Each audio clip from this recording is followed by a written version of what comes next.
Good morning. Welcome to Deep South Dining right here on MPB's Think Radio. And Carol, how in the world are you this morning? Mal, I'm really, really good. We have new headphones, and they're very... It's exciting. It's exciting. Yes, it is. I can hear so very clearly.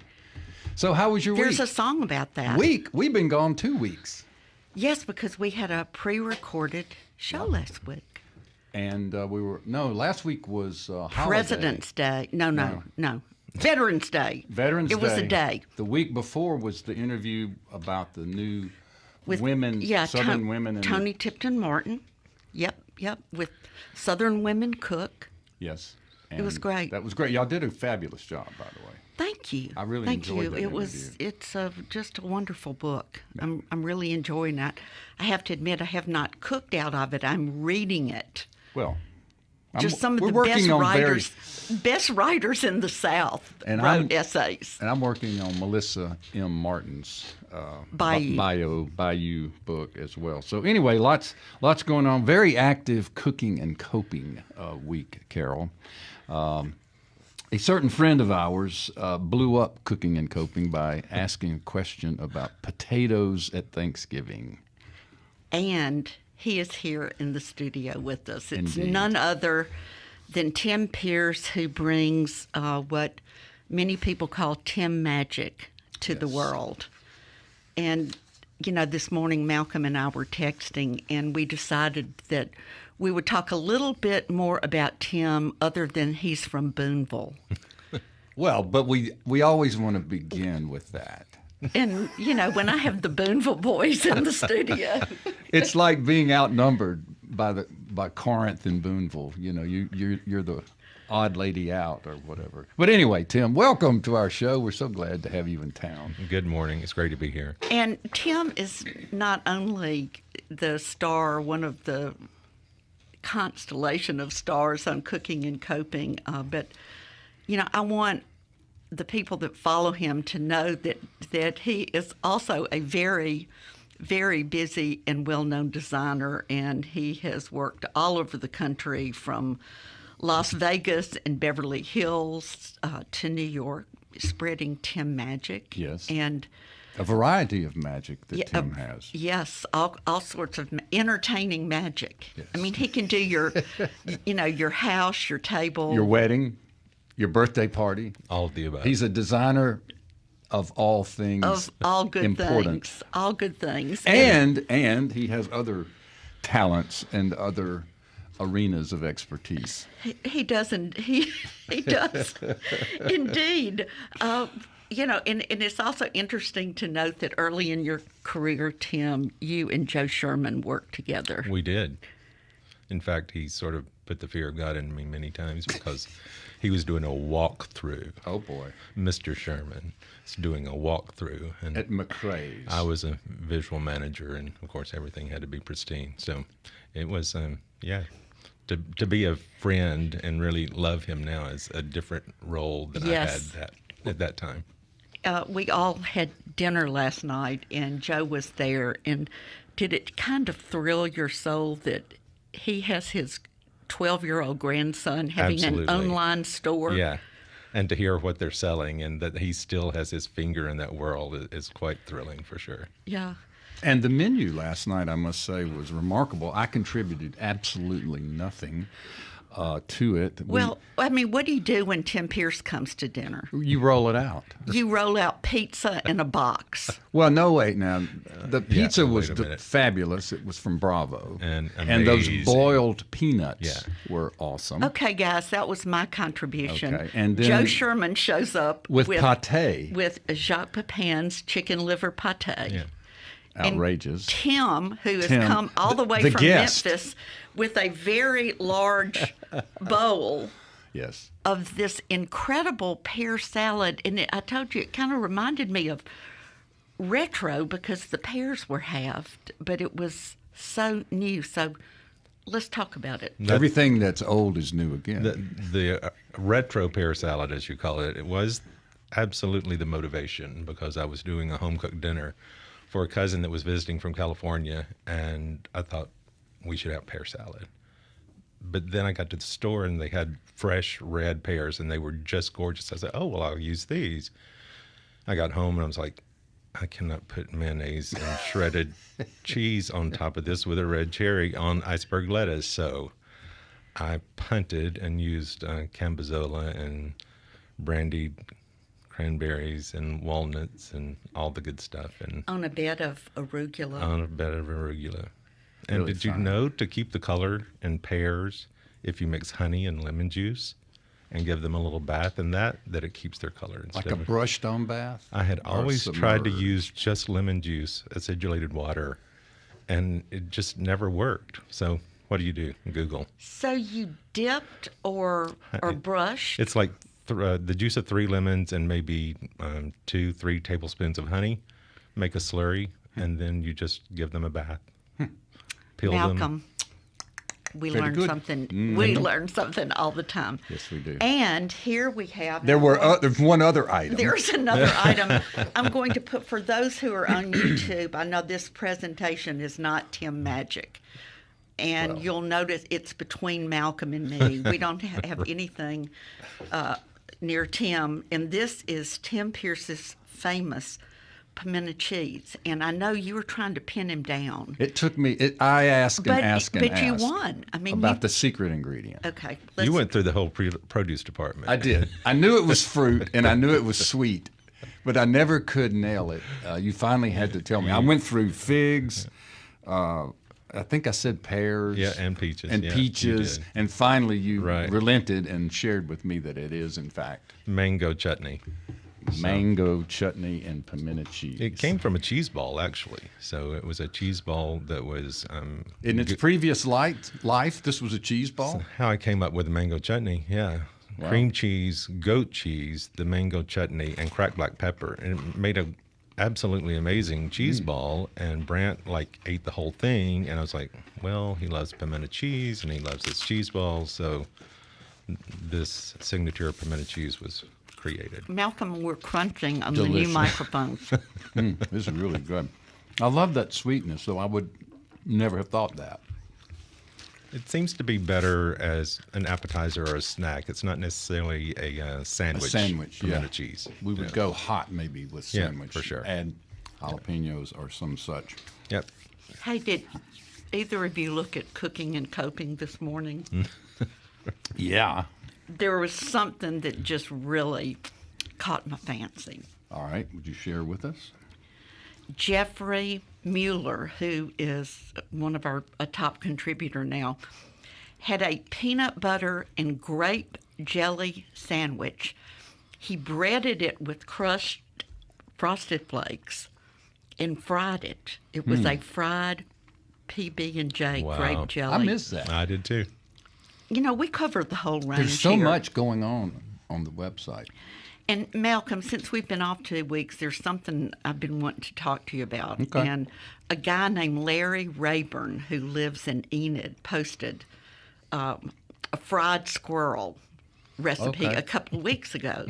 And he had a picture, a logo of the meal, and it said fried squirrel, chicken of the trees. Mm-hmm. And anyway, I mean, I just think we have to other acknowledge dark the meat. squirrel that ran onto the field at Ole Miss football 2 games. That's right. That's And two scored appearances. he scored 2 touchdowns. But, that was pretty weird to be watching a football game and all of a sudden a squirrel comes Right. out of nowhere. And think Very about famous squirrel now. Yeah, I hope Been on national television twice. I hope he doesn't end up fried. Yes, same here. But yeah, Did y'all eat fried squirrel in Boonville? We did not. we ate it in Stone County, where I live, prior to moving to Northeast Mississippi. But I must say, I never saw it prepared in the hill country. No. We had quail. Oh yeah, but no squirrel. A lot of people commented on this that had grown up eating squirrel, and also the really true Brunswick stew recipe. Oh, sure. Has Squirrel and in it. rabbit. Yeah. So, Tim, if you would, we invited you to come because we love you, but also because you're really good at Thanksgiving, and we always lean on you because you bring a lot to the table, particularly your mom's dressing, which we will get to in great detail. But you did a little research about Thanksgiving you were sharing with us at dinner last night. I wonder if you'd share that with our listeners. It was just a thought because it was a Memphis person that had posted to general Facebook, and she said, "I'm not from the South, but it seems like everyone in the South has sweet potatoes and mashed potatoes." And she went on to say, "We don't have anything other than sweet potatoes." And she listed scalloped and roasted and about all the different kinds of potatoes. And she said, "I just need somebody to help me figure this out," because it seemed like she felt like she wasn't being a true Southerner if she wasn't having all the potatoes. Right. So I thought, well, this is a cooking and coping question. Yeah, and we do love a starch down here. Yeah.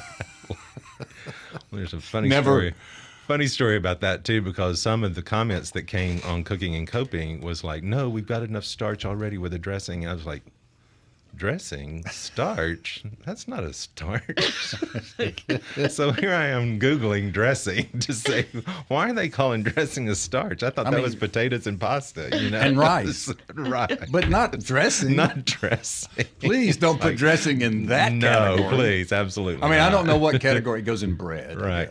I may give up carbs, but I'm not giving up dressing. No. So that's not a carb. That's not starch. So, but yeah, it was like I hit send, and then it's like ding, ding, ding, ding, ding. It's like, what in the world have I created about potatoes? Really. But I mean, folks didn't just say yes or no. Yeah. They wrote dissertations. Like, okay, it's a topic. There were at least 50 responses, thoughtful ones. Yeah, quick. Yeah. Tell us about some of them. I mean, some of what is there a mashed potato movement? Well, it's not so much that as like people were so aggressive about having the sweet potato. And of course, so many of them had the brown sugar and pecan streusel on top. Not many in the marshmallow family. No, there were only a couple of marshmallows. And they were sort of referring to the younger generation. Right, but with conviction. Absolutely. So, but honestly, not a whole lot of mashed potato folks. But Mom always had mashed potatoes, and Brant requires mashed potatoes because there's gravy. And why would you have gravy if you're not going to have mashed potatoes? So that's his thing. That's Brant. That is his. Yeah. And we never had gravy, oddly enough, with Mom because she felt like if your dressing was cooked correctly, it was moist and didn't need gravy. What about on the turkey? No. No? Moist. I like gravy on dressing, well, potatoes, and turkey. All the above. Right. Bring it. Bring on the gravy. Right, absolutely. So. Well, I have mashed potatoes and sweet potatoes because having children at the table, a lot of children like mashed potatoes and they think Thanksgiving food is weird. Yeah. So that's where I come from. And I went through my photos to do the post, and I was like, oh, I don't cook sweet potatoes. And it's not that I don't care for them. It's just not something that we have a lot because Brant loves russet potatoes any way, shape, form, or fashion. So that's what we have. I get it. Well, I every made year mashed potatoes last week. Yeah. I make mashed potatoes every week. Do you? It's a requirement. And then do you John. do potato pancakes afterwards? No. I do. Yeah. I do. Yeah. It's funny. I cooked these mashed. I left the skins on, and I love the skins mashed in. And I offered them up to my grandson Wilder, and he rejected it. Not so much. He wasn't going for the skins. Yeah. One never knows. Well, I put lots of butter and cheese in there, but Of course. still he didn't want it. I want to dig a little deeper into sweet potatoes because, we here in Mississippi say Vardaman is the sweet potato capital of the world. North Carolina disagrees with us, but... We don't care what they think. Well, yeah, we don't. No, we do. really don't care what they think. Right. All our friends in North Carolina who care. are listening. We're just carrying on. We love y'all, but we're the sweet potato capital. Yeah. But every year I bring out a recipe from Cotton Country collection. Oh, right. Do you remember Cotton Country? Yep. It was, 50 or 60 years ago. It was one of the early Junior League cookbooks. Right. And my go-to sweet potato casserole is from Cotton Country, and it's by Mrs. C.D. Hamaker. Mm-hmm. Oh, boy. And it was interesting that Malcolm and I knew her grandson. In fact, Brooks, who's sadly Hamaker. no longer with us, worked with Malcolm for a while. He was the brewmeister at Abita, and he helped me open a brewery at Hallamow's once upon a time. Yeah. But we were great friends. So early in our show, we talked about this sweet potato casserole, and we got a phone call, and it was from Brooks' ex-wife, who wanted to weigh in about the recipe. Right. And what we found out was this recipe, which has gone all over the world. Sure. I mean, Brooks said he found a copy of it in Ireland. Wow. So it's gone all over the world. And she said she really needed to tell us that Mrs. Hamaker never cooked a thing in her life. And Brooks's mother was on the committee doing the cookbook. And so many of her recipes were in there that she just started putting other names on them so they would not be there. So she put her mother-in-law's name on this now famous recipe. Right. Yeah. And that's Robin Hamaker, who was so nice to share that story with us, and we thought it was hilarious. All right, before we're going to take a little break, but before we go, Carol, I just wanted to say a little something about our presentation we made last week at the Country Club of Jackson for the group Welcome Neighbor. We had a big time.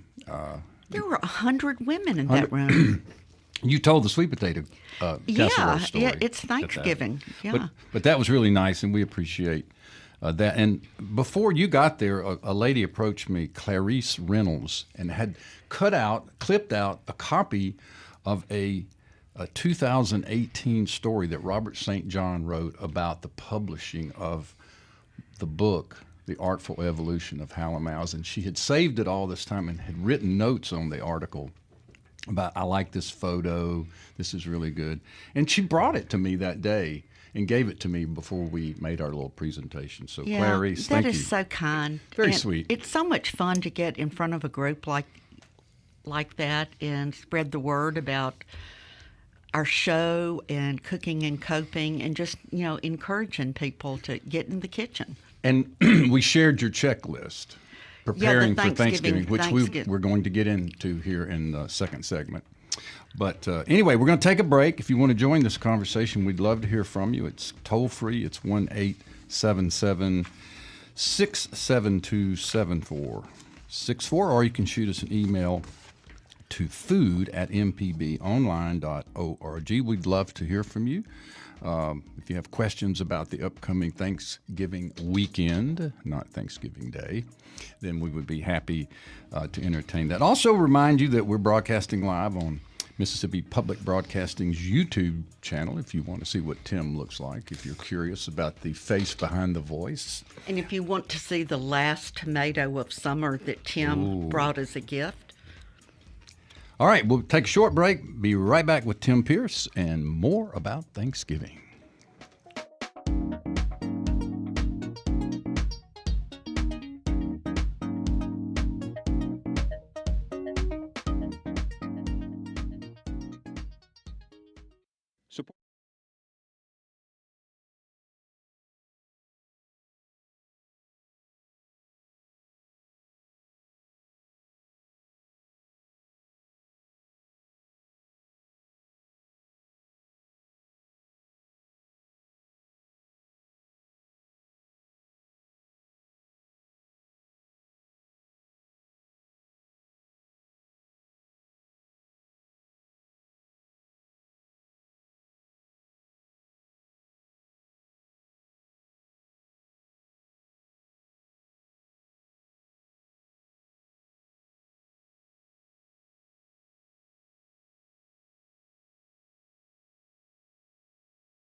Welcome back to Deep South Dining right here on MPB Think Radio.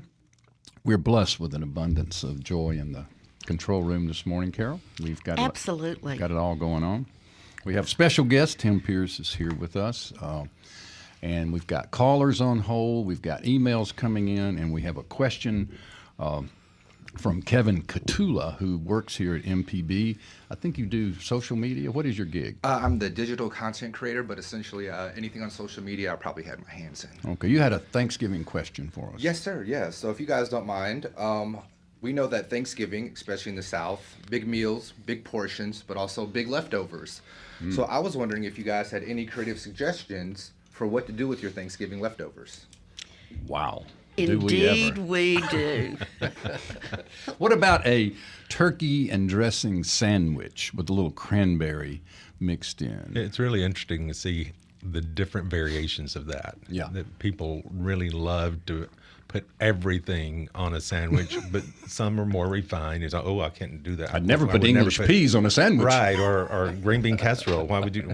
Well, you ate all of that yesterday. Why not put it on a sandwich? But you know, our friend Bob Yarbrough, he, I think he made famous the dressing waffle by using the. Yes. I remember. Yeah, and the Bob dressing. is up in Richmond, Virginia. Right. Homo. So, Kara. Nice white. I don't do really well with waffles, period. So I have not attempted the waffle with chicken and dressing. Yeah, describe it for the listeners. I honestly don't know. I mean, I think he absolutely took the dressing and put it on a waffle iron and just mashed it together. Right, before it was cooked. It was the raw dressing. Before. No. Of course No, this not. was the second cooking. Yeah, it's leftovers. Oh, you know, okay. for I thought sure. it was a raw version. No, but it's a I don't cooked think I so. think we need to check in. He did post a recipe. It's been a couple of years, have to but go I'll back. check in with him this week because Yeah. that was one of my favorites. One of my favorites comes from another one of our good posters, April McGregor, Yeah, of course. who lives in Philadelphia, Pennsylvania now, but originally from Vardaman. Right. She does the most wonderful turkey right. gumbo. Yep. It's a turkey and sausage gumbo, and I think it was even published in the New York I Times think she calls before. it turkey carcass gumbo. Yeah, because she uses, it's delicious. right. Yeah. But Good stuff. I absolutely. collect turkey carcasses. I tell people, do not throw your turkey carcass out. I freeze them and then use them all winter. Yeah. Okay, I hope that helped, Kevin. Thank you for your question, and thanks for coming in and posing it. Carol, you have an observation or a question from one of our friends on. Well, you got an email, you said? Well, we were just. I was just looking. We got a text from Charlotte Duck Pelton, who lives on the east coast of Florida. I can't remember, somewhere around Jupiter, Florida. Anyway, she said, I just received 3 of the book When Southern Women Cook, which we talked about, to give as Christmas presents. And one, of course, is a gift to me from me. And she said, I love y'all, and I cannot wait for Tim's advice. Well, we all look to Tim for advice. It's pretty cool how we all love each other on Cooking and Coping, and we've never met. You know, I know. There's so many people. And that there's I would so many love to people, meet. that say WWTD, what would Tim do? Or WWBD, what would Bob do? Bob Right. Yarbrough. So, All right, we got some callers. We'll start with John, who's calling from Starkville. He wants to talk a little bit more about squirrel, Carol. Uh-oh. Hello, John. You're on, John. Hello, can you hear me? Yes, indeedy. Let it rip. hey there, John. Yes. I'm from Starkville, and I'm very involved with Boy Scouts, and we had a big event this past weekend at Camp Yakna, and me and a buddy of mine were in charge of Dutch oven cooking. So I wanted to do something special and found a recipe and cooked squirrel sauce piquant. Good for you. Wow. It's a Creole Cajun dish, normally with rabbit or, according to the recipe, armadillo. I didn't go quite that far. We had a lot of fun with it, and we had 2 groups of about 30 that came through, and it was hands-on. They got to cut up the vegetables and brown the squirrel meat, and there was some sausage added. And there was a lot of people that had never eaten squirrel, that got an opportunity, and there was a few people that had never eaten squirrel that still haven't eaten squirrel. They just wouldn't have anything to do with it. So, Now, John, we had a whole lot of fun with it. Did you cook the squirrel in the Dutch oven over an open fire? Yes.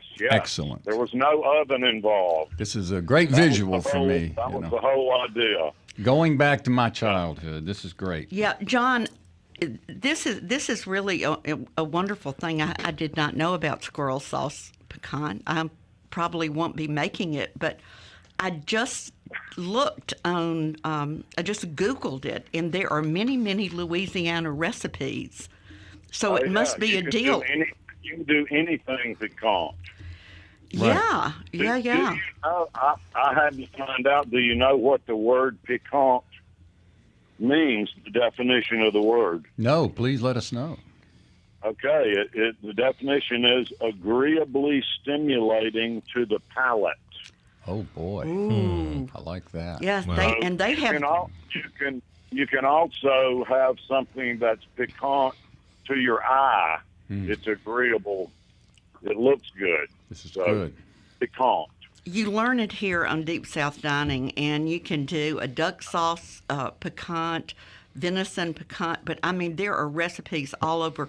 Even remember Justin Wilson, who was one of the. Do I remember Justin Wilson? He was one of the first TV chefs. Guarantee. And he has a beautiful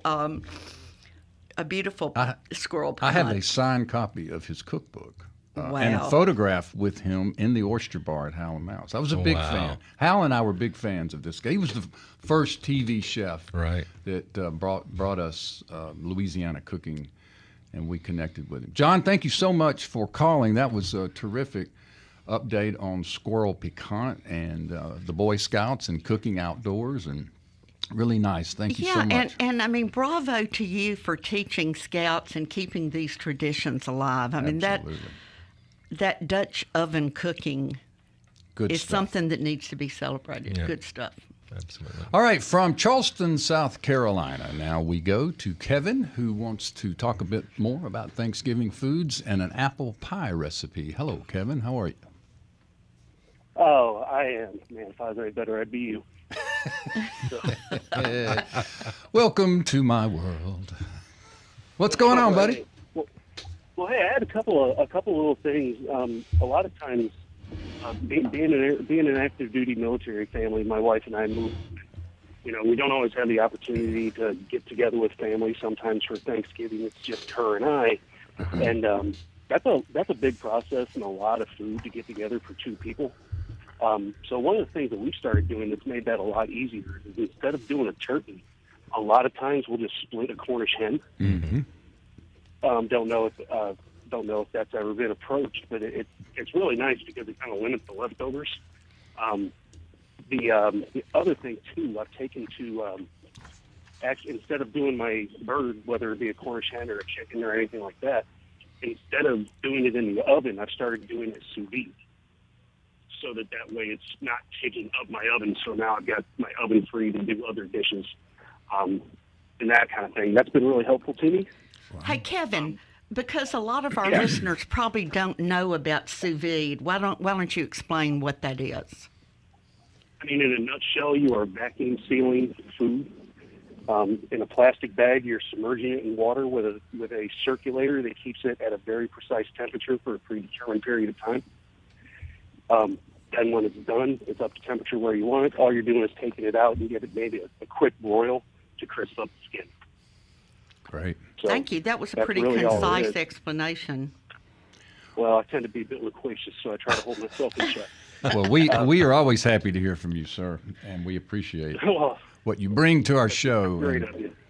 And thank you for your service. I believe, if I'm not mistaken, you're in the military. Yeah. Yeah. The other thing, before I forget, it wasn't actually apple pie. It was actually an apple pie moonshine recipe. Oh. We're all interested now. Great. All right. I'm glad to bring things of value. So you do, you're going to mix like a gallon of apple juice, a gallon of apple cider, about a cup of brown sugar, a cup of white sugar, throw in some cinnamon sticks, bring it up to a simmer. So everything's melted in there. Let it cool down to room temperature, and then you're going to add our good old friend Everclear to the mix. Oh, mercy. Whoa, boy. There And you what go. quantity does this make? It'll make a good couple of gallons. And what I like to do is I like to actually jar it out in mason jars and give it as gifts. Apple pie moonshine. Wow. You heard it first right here on Right MPB here. Think Radio. Can't make this stuff up. No. Well, Kevin, again, muchas gracias. We appreciate hearing from you. We appreciate that you follow us and that you've been a participant in our show. Thank you so much. Absolutely. Y'all have a good one. You too. Another caller from Gulfport, Biloxi, Mississippi, somewhere down there. Maybe it's even Mississippi City, which is between Gulfport and Biloxi. A question or a comment about sweet potatoes from our friend Tim. Hello, Tim. How are you? Morning. Number one, of course, you know that sweet potatoes are not potatoes. They're morning glories. There you go. Yeah. See? But, yeah. I like sweet potatoes, and I like the Okinawan style sweet potato, which is white. Yes. Yeah. And what I do is, rather than bake them, is I peel them, I chop them up, I boil them in salt water. And then when they're nice and soft, I drain them, and I just put in as much butter as anybody can stand and mash them. Mm-hmm. Now, the Squash 'em first up. time I did that using Okinawan sweet potatoes, my kids, they were young at the time, thought they were mashed potatoes. And you should have seen the expression on their face when they put that first mouthful between their teeth. They thought you'd And spilled the sugar in the mashed potatoes. I've made it. Well, the Japanese sweet potato is a little bit drier Right. than ours, and the orange form, so it takes a little more butter.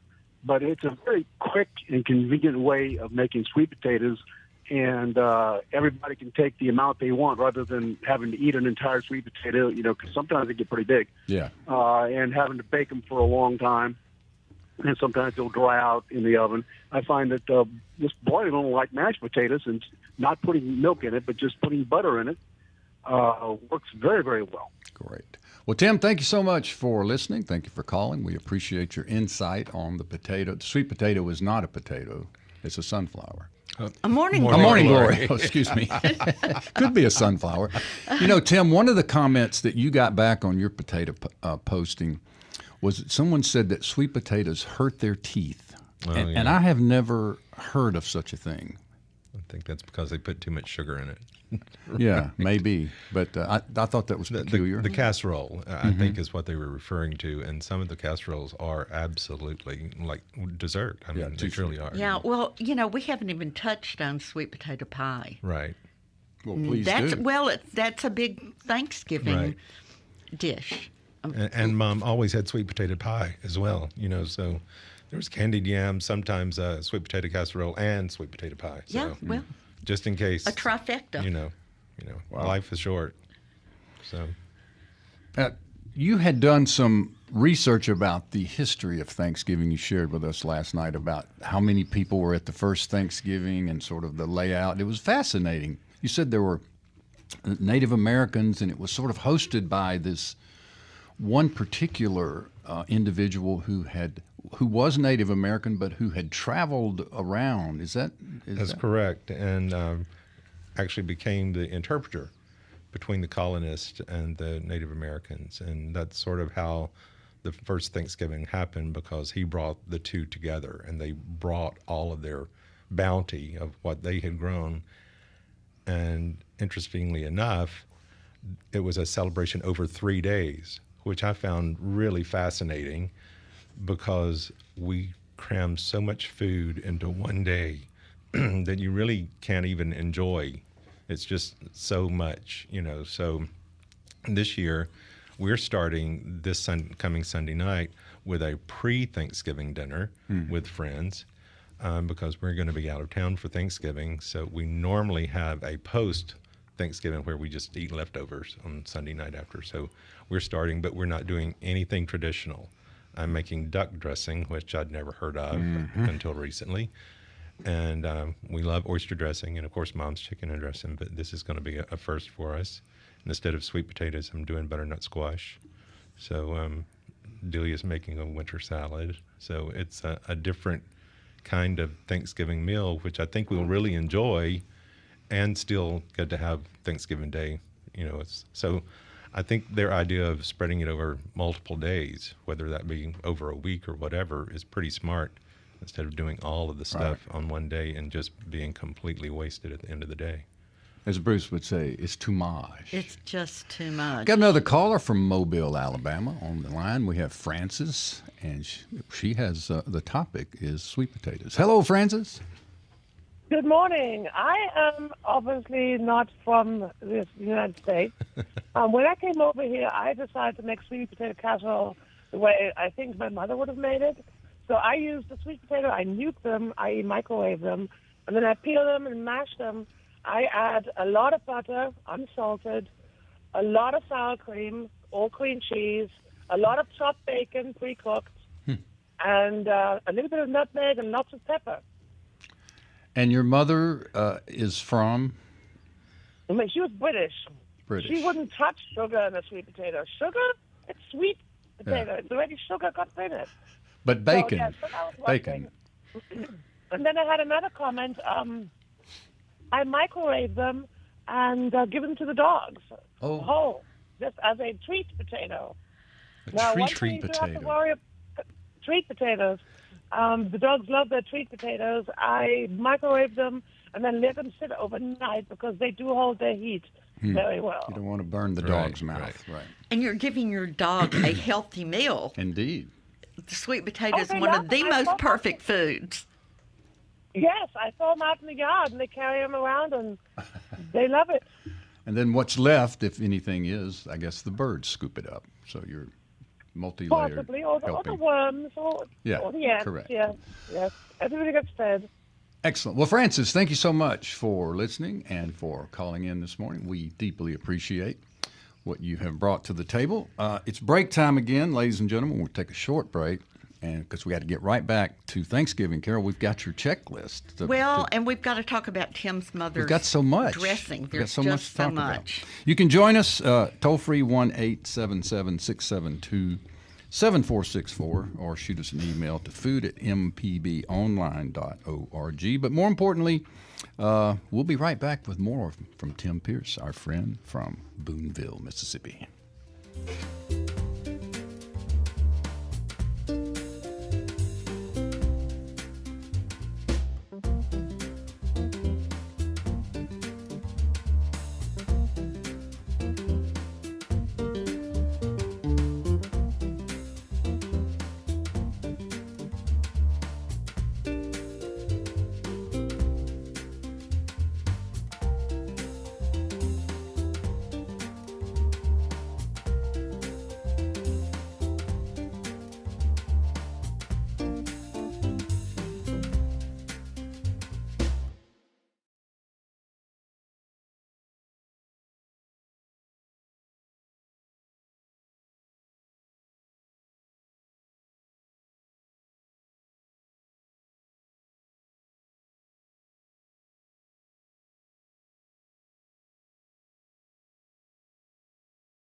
Welcome back to Deep South Dining right here on MPB Think Radio. Carol Palmer, Malcolm White, special guest, Tim Pierce. Tim, we're so glad you're here. It's great to be here. There's a tomato sitting in front of you, sir. There is. Well, and the reason I put the tomato in the white bowl for those on YouTube is Charlotte Pelton from Florida sent a picture of from YouTube of Tim, and we have this big white bowl that held the beautiful pear salad last night. It just looked so bare that I put the last tomato of summer. Perfect.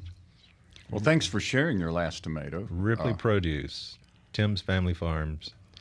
We've eaten a lot of them this summer. It was a great summer for tomatoes. They're closed down now for the season, or do they go into a fall season? He did have a fall crop that we enjoyed till the first Saturday or the last Saturday in October.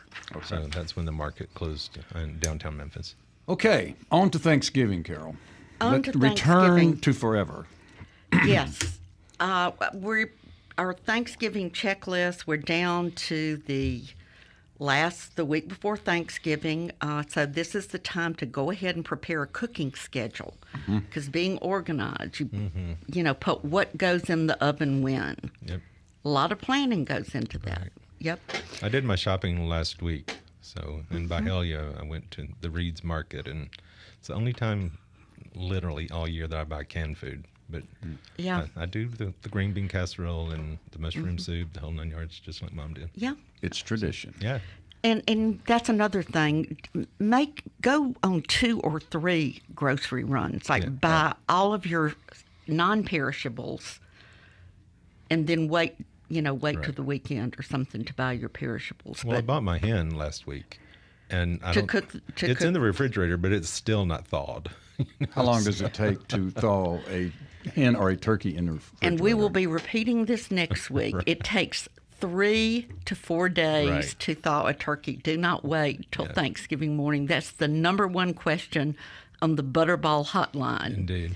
They get 100,000 calls during the run-up to Thanksgiving, and that's the number one. I mean, people, can I soak it in a hot bathtub to get it unthawed? Right. I mean, what can I do? Well, it's too late. This would make a great Saturday Night Live skit. It would make a skit, but just, quickly, a couple more things. Go ahead and start getting out the dishes. You know what your menu is by now. Put a Post-it note in them for what they are, so you're not going through cabinets Thanksgiving morning looking for digging desperately. And the other thing, this comes from my 30 years at the Everyday Gourmet. If you need anything like an oven thermometer, a meat thermometer, go get it now. A brush. Yeah, I know it. I was telling Malcolm you could see these wild-eyed look around 2 o'clock on the Wednesday before Thanksgiving. All these cars would drive up, and people would, I need a Cuisinart bowl, and then the thermometers would be sold out. Everything, everything's gone. So get your equipment. Right. Get your equipment now. And now, ladies and gentlemen, let's turn to Tim's mother's Thanksgiving dressing. The moment which we have all waited for. She would be so proud. This has become a thing. It was probably about 4 years ago on Cooking and Coping. Tim shared the recipe, and it has literally gone around the world, and it's become a thing. The best thing that came out of COVID was Cooking and Coping. Well, it has certainly for gathered us, yes. so many of us, and in such a joyful way. It's wonderful every day just to reflect with all of those people who we feel so close to. But yeah, that was 2020 and Thanksgiving of 2020, and I just posted Mom's dressing, and you said, Carol, tell us about it. And so I was like, oh my gosh, I don't have a recipe. I literally had you did, and then of course I rewrote the recipe because that's what I did for you. Absolutely. And you were very nice. I was just putting it in the form, in the format. So it has been a big hit every year for Cooking and Coping. Well, I told you I was in Gulf Shores 3 weeks ago. And a woman, it was Jill Gunn, I remembered who it was last night, it came up to me and said, oh, are you going to make, Tim's mother's dressing? He said, I'm going to make Tim's mother's dressing. We just, got something this morning that said a woman was Right. teaching her daughter how to make it. Yeah. And it's just as homespun and down home as it can be. It's cornbread dressing, but Mom did not make stock. She didn't use any vegetables in her stock. She didn't put eggs in the dressing because she put eggs in the cornbread. I never really thought about it much until just recently, but Mom made cornbread with bacon drippings, and that's certainly a flavor enhancer that most people would not use, but it's in the cornbread, so I never really thought about that flavor also being in the dressing. But I think it does give a depth of flavor that I'd never really thought about. And it does. And the first time I did the recipe, I tried to Carolize it. Like in your recipe, you say, Mom doesn't put anything with her chicken, just 2 tablespoons of salt. And I was, I'll put some carrots and some celery and did all that. And a couple of other things I added that year. But after that first year, I've gone cold turkey. Right. I've gone straight by Tim's mom. Right. I've made my. Yep. I have my chicken ready. I'm ready to assemble. Yep. I made my cornbread. Right. And used bacon grease, Yep. but I did it. So tell She them what did what not did saute the Dad? onion. She did not saute the onion. Mom did not use celery, but I like celery, so I have. So you've added celery? No. So anyway, Do you but saute you don't have it? to. No. She did not. Put it in raw. You put it in raw because her rule is that it has to be moist. I mean, the raw dressing is wet. I mean, it's really wet. So when the onion and celery cook in that or bake in that, then they become very tender. And again, you don't have that flavor that sautéing would give. There's no caramelization on them. So, but what you were about to say is what Dad added to the recipe, and Mom always said, Daddy, you're going to ruin the dressing. She would get it just right, in her opinion, with the sage and the black pepper. But Dad invariably came by and added more every time. Every single time. More salt, pepper, and sage? No salt. No. Just sage and pepper. Okay. Dad just thought it had to have lots of sage and pepper. And, of course, there's an argument about sage. A lot of people don't like that. So, but that's her recipe, and, it thrills my heart that people use it. Well, I hope that this week, maybe tomorrow when you get home, that you'll post it. Sure. Again, I mean, I can dig down and I've got repost it, and I think we also have a way to post it on Deep South Dining, of course, too, yep. because so many people enjoyed that. I've And got just her yellow bowl that she made it in, so I do that to honor her. It's always a fun thing. So the hen should be thawed by tomorrow, so I can start tomorrow. So just to remind our listeners who may not know, when we talk about cooking and coping, it's a Facebook page where friends gather to share recipes, to talk about cooking, and make friends, and really enjoy each other's conversations. And it was created, as Carol mentioned earlier and Tim mentioned, during COVID. Yeah, the first week of COVID, and there were 3 of us, Malcolm and me, and then Leanne Galt, who knows how to do those things, put it up. Then the 4th person was our friend Thomas Williams from Nashville, who has just about the greatest Rolodex of food people. Oh, my goodness. And I remember calling Malcolm and said, can you believe we're up to 300 people? We're up to 300 people. Then our next goal was 500. Now we're at about 8,000, and we have food friends all over the world. And you don't have to post. You can just watch. Yeah. And, like me, I get a lot of recipes and ideas. Sure. I'm looking at what would Tim do, what would Leanne do, what would Bob do, and so many great posters. What would Rusty Burwell do up in Virginia? So it's been great fun. Yeah, indeed. Tim, before we run out of time, we want to touch base on what else is going on with you. I know you've got a very active schedule. You do so many things. You judge marching bands. You create programs for bands. You do all sorts of things besides your interior design work and so forth. What's on your horizon?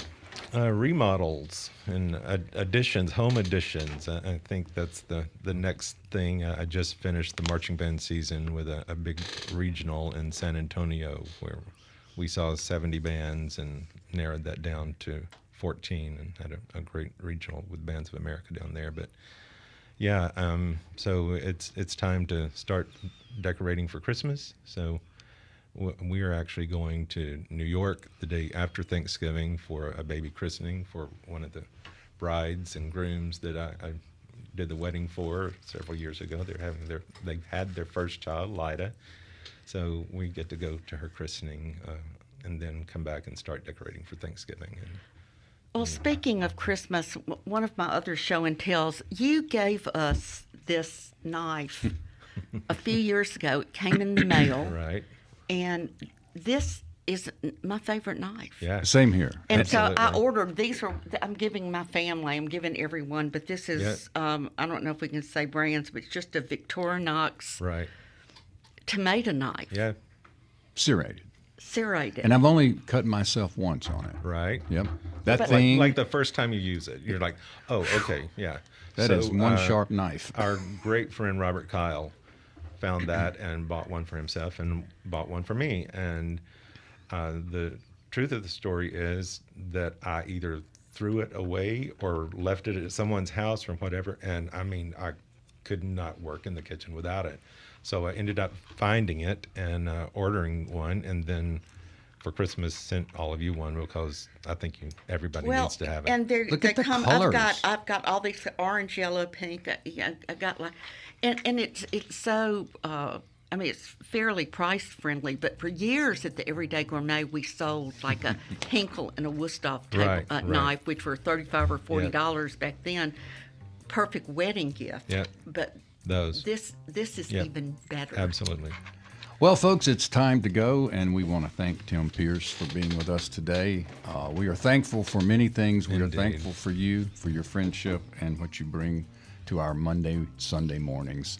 Deep South Dining is a production of Mississippi Broadcasting's Think Radio. We are funded by generous contributions from folks like yourself, and we thank you. We're produced by Marissa Vaughn. For our special guest, Tim Pierce, my co-host, Carol Palmer. I am Malcolm White. We ask that you now stay tuned for Marshall Ramsey's program, Now You're Talking, followed by 11, Southern Remedy. And please join us next Sunday and next Monday at 9 a.m. for more Deep South Dining, heard right here on MPB Think Radio.